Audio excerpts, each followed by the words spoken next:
안녕하세요. 김종일 목사입니다. 지난 두 번의 시간이 어떻게 여러분들의 모임에서 또 성도님들과의 만남에서 유익하셨는지 모르겠습니다. 우리가 또 부천 예인교회 정말 모범적인 교회고요. 저희 교회에서도 많이 사례로 저희가 공부하고 또 정말 귀감이 되는 그런 교회라고 저는 생각이 됩니다. 인천 지역에서 부천에서 특별히 아둘람마다 새로운 생각들과 또 선교적 모험을 감행할 준비들을 하고 계신다는 이야기 들을 때마다 저도 흥분이 되고요. 정말 우리 주님이 기뻐하시는 아름다운 보냄받은 공동체들로 여러분들이 멋진 모험들 감행하실 수 있으면 참 좋겠습니다. 오늘 세 번째로 제가 같이 좀 보고 싶은 것은 잊혀진 교회의 길에서 나오는 바로 다름 아닌 이제 제자 만들기, 다른 말로는 제자 훈련 또는 제자도라고 할 수 있겠죠.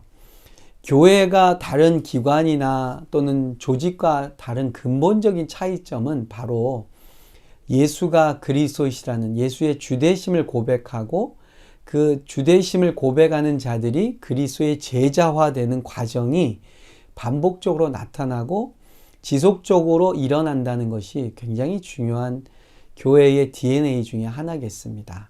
우리는 그냥 내 때에 내가 잘 믿고 내 삶을 헌신하는 것으로 끝나는 게 아니고요. 우리가 그것 때문에 어떤 예수의 제자가 됐다는 것은 또 다른 제자를 만들고 제자를 낳으려고 하는 열망이 우리 안에 있다라는 것이죠. 근데 이제 여기에 넘어야 될 장벽이 있다고 알란 허시는 말합니다. 그것은 뭐냐면 우리가 언제부터인가 교회 안에 있는 성도들이 생각하고 있는 자기 정체성이요, 제자로서의 삶 또는 제자를 만드는 삶이 아니라 조금 다르게 자기 자신을 이해하고 있다는 것이죠. 그것은 성도님들의 교회에 대한 오해나 또는 그릇된 이해도 있지만 그것이 어디서부터 왔느냐, 결국에는 교회 안에 우리 핵심 리더 그룹 또 목회자, 우리 교회의 지도자들이 성도들을 어떠한 정체성을 갖게 하느냐에서 우리가 실패했다는 것을 말합니다. 그 단면이 뭐냐면 너무나 부끄럽기도 하고 안타깝지만 교회 안에 성도들이 이 신앙생활 또는 예수의 제자가 되는 것이 아니라 이것을 하나의 종교적 소비로 생각하고 있다는 거예요. 다른 말로 말하면 컨슈머리즘이라고 말하는데요. 바로 소비주의. 다시 말하면 종교적 상품을 구입하는 것을 종교 행위로, 신앙생활로 이해하고 있다는 사실이죠. 그런 과정과 그러한 일들이 반복되면 어떻겠습니까? 이 교회 안에 있는 성도들은 더 좋은 종교 상품을 고르는 거예요. 그래서 죄송한 표현인데요, 이마트가 있고 홈플러스가 있는데 이마트를 열심히 다니던 고객이 홈플러스 가는 데는 다른 고민이 없습니다. 소비자로서 생각하는 판단으로 더 좋은 물건이 있고 더 싼 물건이 있고 더 좋은 서비스가 있으면 얼마든지 옮겨갈 수 있는 거예요. 또 홈플러스와 이마트가 아니고요, 그런 대형 마트 말고 저 옆에는 아주 전통시장이 더 좋다. 그럼 전통시장으로도 옮겨갈 수 있는 거예요. 이 소비자는요, 자기의 욕구와 자기의 기준에 맞으면 얼마든지 자기가 속해 있는 곳을 상대화하고 객관화해서 옮겨갈 수 있는 거죠. 여러분, 교회가 이런 성도들이 많아지고 있다는 거예요. 제자가 아니죠. 소비자로서 이 교회가 나에게 주는 종교 서비스가 좋으면 있는 거예요. 그러니까 점점 어떻게 될까요? 성도가 그리스도의 제자가 되는 게 아니고요, 구경꾼이 되는 겁니다. 그러면 무엇을 구경할까요? 교회 안에 그럴듯한 퍼포먼스를 하는 전문가들이 형성이 되는 겁니다. 때로는 그게 목회자 그룹일 수도 있고요, 어떤 사역자들의 그룹일 수도 있고요, 아주 뛰어난 행정가 그룹일 수도 있어요. 그들이 이 많은 사람들을 대신해서 퍼포먼스를 하는 거예요. 예배로, 찬양으로, 또는 어떤 영상으로, 또는 상담이나 어떤 역할들을 그들이 전문가 그룹이 하고요, 많은 수의 성도들은 그 서비스를 받는 것으로 자기가 신앙생활을 다 했다고 착각하고 있는 거죠. 만족하면은 구경꾼으로 있습니다. 만족이 안 되면 어떨까요? 그 다음부터는 비평가가 되는 거죠. 여기에는 제자가 될 수 있는 어떠한 틈도 생겨날 수가 없다라는 겁니다. 소비주의의 또 하나의 폐해는 뭐냐 하면요, 이 소비사회가 가지고 있는 기본적인 철학적 배경이 있습니다. 그건 뭐냐면 우리가 원하는 상품, 우리가 바라는 물건이 만들어진다는 그런 낙관적인 생각이에요. 그러니까 어떻겠습니까? 끊임없이 자기의 욕망을 이룰 상품을 찾아다니는 거죠. 여기에는 제자의 도나 제자의 삶이 들어갈 틈이 없다는 것입니다. 제자는 어떤 존재입니까? 나를 포기하고 말씀에 나를 맞추는 것이죠. 나를 부인하고 십자가를 지는 게 제자의 모습 아니겠습니까? 그러니까 우리의 제자 훈련이 사실상은 제자를 만드는 게 아니라 제자가 무엇이라는 학습을 하고 마는 거예요. 내가 제자의 삶을 살 수 있는 환경이 전혀 없는 거예요, 교회가. 왜냐하면 우리도 모르는 사이에 교회를 소비자, 종교 소비자들로 가득 채워놓게 된 거죠. 그리고 그들을 감동시키기 위해서 또 다른 종교 상품을 끊임없이 만들어내는 거예요. 그러니까 성도들의 삶이 변한다는 것은 뭐겠습니까? 이들이 불편하고 내가 어떤 내 욕망을 채우려고 교회에 오는 것이 아니라 하나님의 나라를 위해서 나를 드리고 나를 헌신하는 게 제자의 모습 아니겠어요? 그 훈련과 그 과정이 결여돼 버린다는 것입니다. 그러면 제자의 훈련이 왜 이런 예상치 못한 문제가 나왔느냐를 알란 워시는 어디서 설명하냐면 우리의 제자 훈련의 방식에 문제가 있다는 거예요. 사실 여러분, 교회 안에는 많은 훈련의 과정들이 있습니다. 성경을 공부하는 과정, 또 기도 훈련하는 과정, 찬양을 배우는 과정, 또 어떤 영성 훈련을 위해서 책을 읽는 것, 또 우리의 내면을 돌아보는 것, 경청하는 것, 여러 가지 훈련이 있는데 그 모든 것의 훈련의 귀결은 그리스도의 좋은 군사, 제자가 되는 건데요. 문제는 어디 있냐면 우리의 방법론이에요. 제자 훈련의 방법론에 우리가 갖고 있었던 가장 큰 문제는 이것은 우리뿐만 아니라 모든 교회들이 갖고 있는 한계였어요. 그것은 바로 우리의 훈련이 머리로 하는 훈련을 했다라는 것이죠. 다른 말로 말하면 우리는 머리로 가르치는 제자 훈련을 한 거예요. 그러니까 이해를 했고 개념은 파악하고 그것이 무엇이라는 지식은 갖고 있는데 그것이 내 몸에 체화돼서 내 몸에서 자연스럽게 나오는 나의 말과 언어와 나의 세계관 전체가 제대로 세팅이 되지 않은 거예요. 왜 그러냐면 머리만 바뀐 거예요. 영어엔 이런 표현이 있다고 하더라고요. 브레인 워시가 있고요. 바디 메모리가 있대요. 브레인 워시는 생각이 바뀐 거예요. 또는 새로운 사상을 들은 거예요. 그러니까 머리가 막 확 한번 씻겨 나간 거죠. 근데 브레인 워시는요, 삶을 바꿀 수가 없어요. 머리를 바꾸고 생각은 바꿨지만 그것으로 어떤 것을 판단하고 평가할 수는 있지만 내 삶이 바뀌는 것은 브레인 워시가 아니고요. 그 바뀐 생각을 갖고 실천을 해서 내 몸의 메모리가 돼야 돼요. 그게 바디 메모리예요.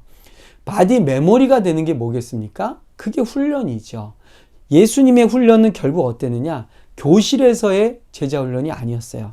책이나 노트로 배우는 제자의 도가 아니라 예수님은 그 하나님 나라의 진리를, 제자의 도를 현장에서 가르쳐 주셨다는 거예요.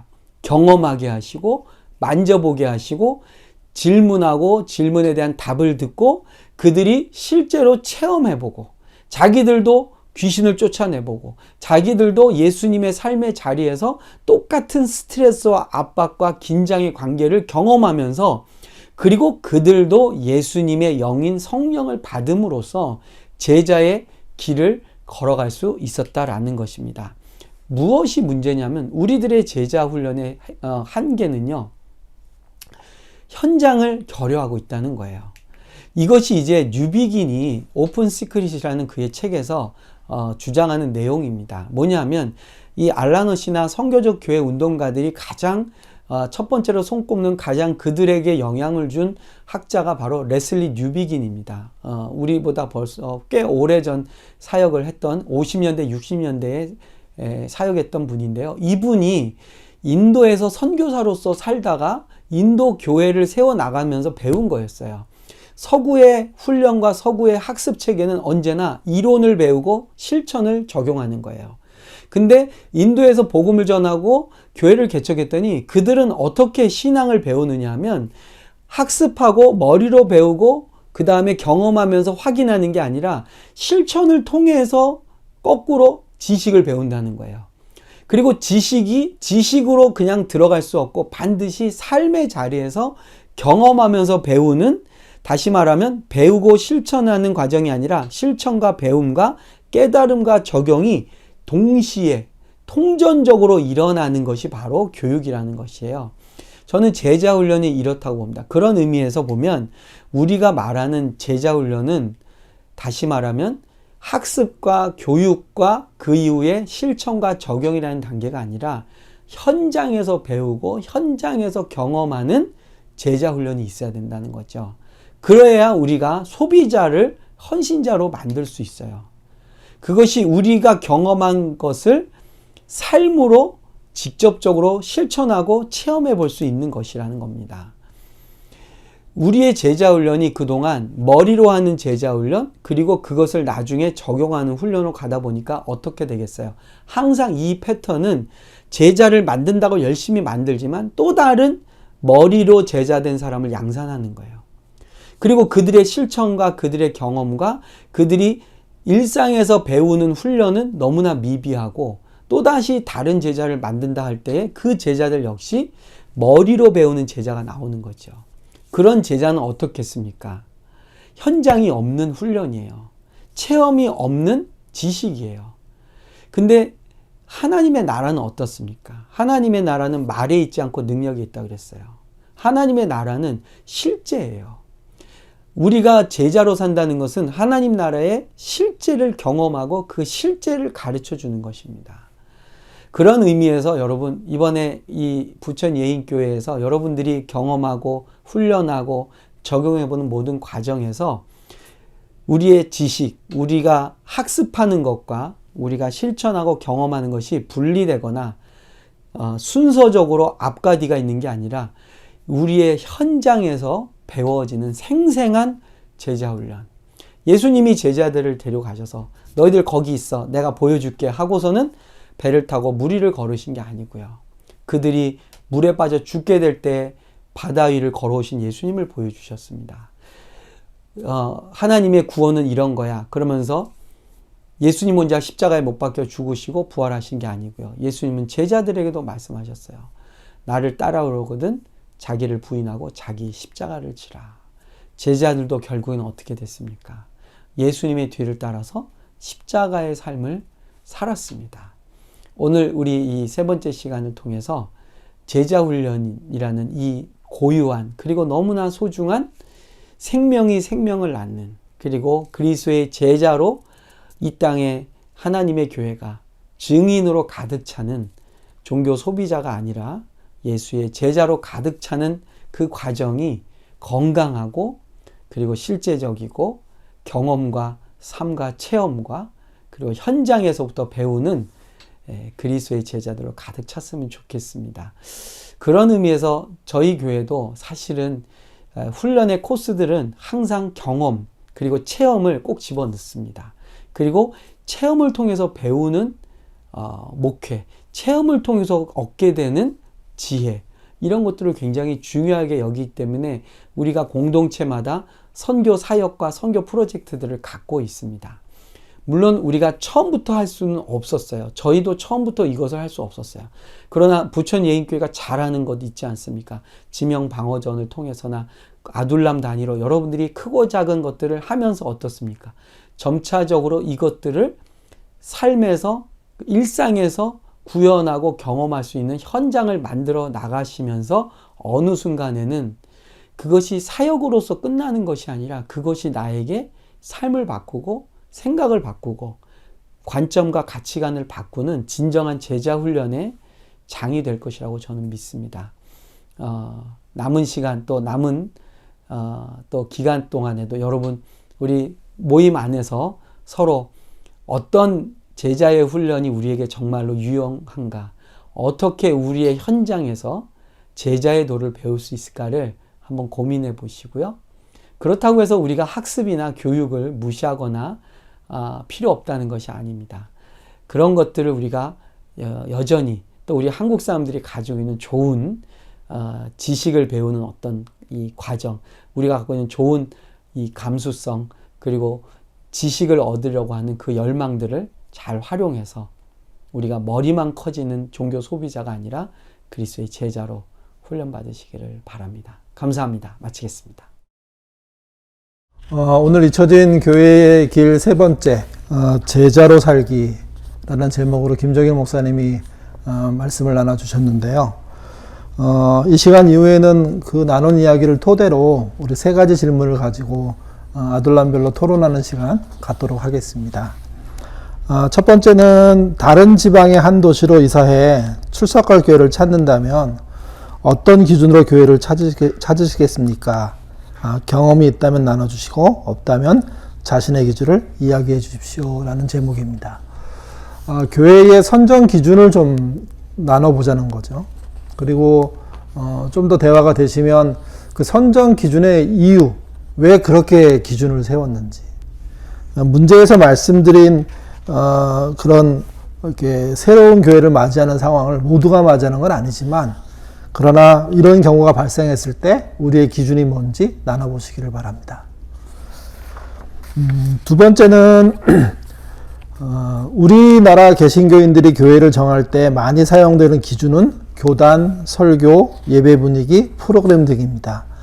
이러한 기준으로 교회를 정한다면 장점과 단점은 무엇입니까? 두 번째 질문은 첫 번째와 좀 다른 겁니다. 첫 번째는 여러분 개인적인 기준이었고요. 두 번째는 한국 개신교인들이 교회를 선택할 때 쓰고 있는 기준들입니다. 거기 등장하는 기준대로 사용한다면 어떤 장점이 있을지 또 어떤 단점이 있을지 나눠주시기를 바랍니다. 마지막 세 번째는 3번의 질문은 이겁니다. 사랑을 글로만 배웠어 라는 말이 있습니다. 글로만 배운 사랑은 실제 사랑을 할 때 참고는 되겠지만 참 사랑을 하기에는 부족합니다. 소비자에서, 신앙의 소비자에서, 종교 소비자에서 헌신자로, 또 경험한 그대로 살기 위해서 예인교회가 해야 될 일은 무엇입니까? 이 말은 앞에도 그 김종일 목사님이 이야기한 그런 이야기를 토대로 하는 건데요. 김종일 목사님이 그 한국의 제자 훈련의 가장 큰 문제점, 이건 한국만이 아니라 전 세계적으로 문제점인데, 지식에 의한 배움이라고 말씀을 하셨죠. 그러니까 지식적인 신앙의 한계가 얼마나 큰지 그 결과가 종교 소비자가 되게 한다는 겁니다. 그렇다면 종교 소비자를 넘어서야지만 제대로 된 신앙인이 될 수가 있거든요. 그리고 그렇게 넘어서는 것을 헌신자라고 부른다면 그 헌신자는 어디서 나오냐면 경험을 토대로 나옵니다. 삶을 토대로 나옵니다. 예수님이 삶을 보여주셨고 그 삶을 따라 사는 결과로 나오는 거죠. 우리가 예수님의 제자로서 예수님께서 보여주신 삶을 이렇게 따라 살기 위해서 해야 될 일이 무엇인지 한번 나눠주시기를 바랍니다. 이번 주도 나눔하시고 난 다음에 좋은 결과들이 있으면 섬기의 방에 올려주십시오. 그리고 계속해서 네트워크 교회에 대한 질문들 받고 있습니다. 여러분의 질문을 토대로 교회적으로 Q&A 만들어서 이렇게 나눠드리도록 하겠습니다. 이번 한 주도 수고하시기를 바랍니다.